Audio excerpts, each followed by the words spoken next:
Hello friends, இன்றைக்கி breakfast வந்து திணை பொங்கல் புளிகோஸ்து எப்படி பண்ணலான்னு பார்க்கலாமா? நான் வந்து திணை அரிசி வந்து ஒரு கிளாஸ் எடுத்துகிட்டு இருக்கேன்.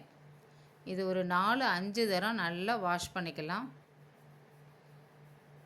கொஞ்சம் சிறுபருப்பு, கொஞ்சம் மஞ்சத்தூள். ஒரு கிளாஸ் திணை அரிசிக்கு நீங்கள் 4.5 டம்ளர் தண்ணி விட்டுக்கோங்க.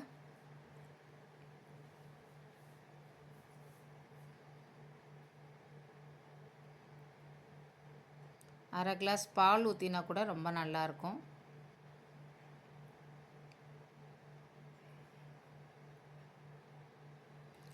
பால் வந்து நீங்கள் இறக்கின உடனே ஊற்றிக்கினீங்கன்னா நல்லாயிருக்கும். இப்போ வந்து உப்பு போட்டிருக்கிறதுனால இப்போ பாலை ஊற்ற வேண்டாம். இறக்கும் பொழுது கொஞ்சம் பால் விட்டிங்கன்னா ரொம்ப நல்லாயிருக்கும். ஒரு 4-5 சவுண்டு வரட்டும். இப்போ நம்ம பொங்கலுக்கு தாளிச்சிக்கலாம். கொஞ்சம் நெய் விட்டுருக்கேன். இஞ்சி, முந்திரி பருப்பு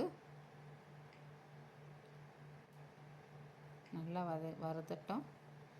இது நல்லா வறுத்த உடனே இப்போ ஜீரகமும் மிளகும் போட்டுக்கலாம்.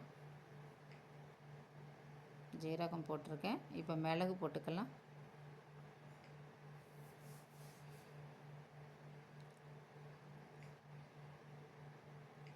இப்போ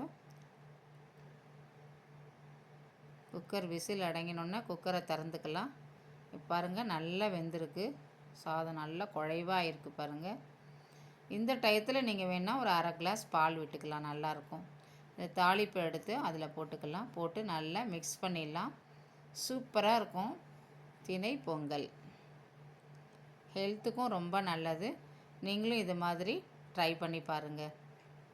அடுத்தது இதுக்கு சைட் டிஷ் வந்து புளிகோஸ்து பண்ணியிருக்கேன். சூப்பராக இருக்கும் புளிகோஸ்து. இதுக்கு எப்படி பண்ணலான்னு பார்க்கலாம். கடாயில் கொஞ்சம் எண்ணெய் விட்டுருக்கேன். கடுகு போட்டுக்கலாம்.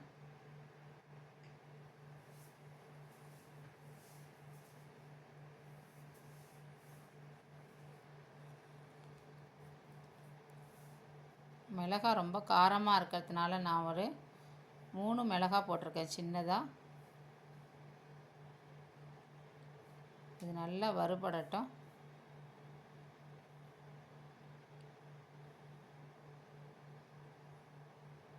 இப்போ நம்ம வெங்காயம் போட்டுக்கலாம்.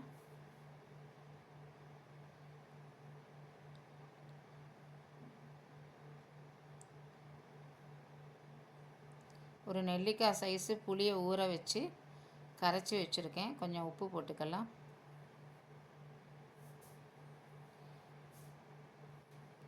வெங்காயம் நல்லா கொஞ்சம் வதங்கின உடனே கொஞ்சம் மஞ்சத்தூள் போட்டுப்போம்.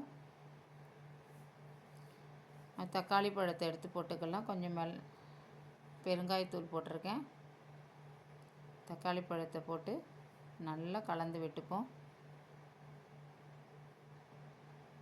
இப்போ நான் கரைச்சி வச்சுருந்த புளி கரைசலை எடுத்து அதில் போட்டுக்கலாம்.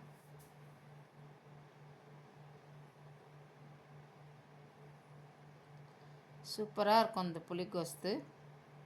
சாதத்துலேயும் பசைஞ்சு சாப்பிட்லாம். நான் கருவேப்பிலை இல்லாதனால கருவேப்பிலை பொடி போட்டிருக்கேன். வெறும் கருவேப்பிலையை ஒரு 2 டேஸ் வந்து நிழலோட்டமாக காய வச்சு அதை நான் பொடி பண்ணி வச்சுருக்கேன். உங்களுக்கு கருவேப்பிலை சட்டுன்னு இல்லாத போது நீங்கள் அந்த பொடியை எடுத்து போட்டிங்கன்னா நல்லா வாசனையாக இருக்கும். அதை மாதிரி செஞ்சு போட்டிருக்கேன். புளிகோஸ்து ரெடி. பொங்கல் புளிகோஸ்து ரெடி. Thank you friends.